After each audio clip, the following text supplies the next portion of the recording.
வணக்கம் ஃப்ரெண்ட்ஸ், இது என் உலகம். நேற்று ஃபுல்லாகவே வேளாங்கண்ணியில் நல்ல மழை, இடியோட கூடிய மழை. இந்த கோடை காலத்தில் ரொம்ப ஹெவியாக இருந்துச்சு.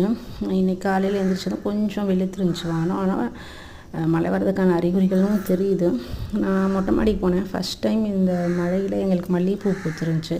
இது எல்லாமே எங்கள் மாமனார் தான் மெயின்டைன் பண்ணுவாங்க. தோட்டம் இருக்குது, தோட்டத்தை இது மாடி தோட்டம் எதுவாக இருந்தாலும் எங்கள் மாமனார் தான் பார்த்துப்பாங்க. அவங்களுக்கு கார்டனிங் இன்ட்ரெஸ்ட்டு. ஏன்னா கிராமத்தில் விவசாயம் பண்ணவங்க.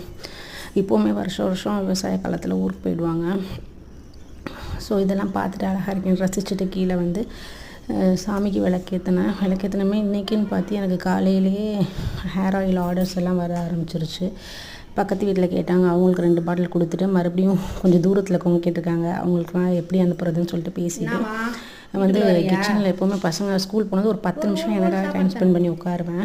பார்த்தா இந்த அணில் வந்து காக்காய்க்கு டஃப் கொடுக்குற மாதிரி வீட்டுக்குள்ளே எட்டி பார்த்துக்கிட்டு இருந்துச்சு. காக்காவும் அப்படி தான் மண்டையை விட்டு எட்டி பார்க்கும். இது நேற்றெல்லாம் மழைனால ஃபுட்டு எதுவும் கிடைக்கல போல்.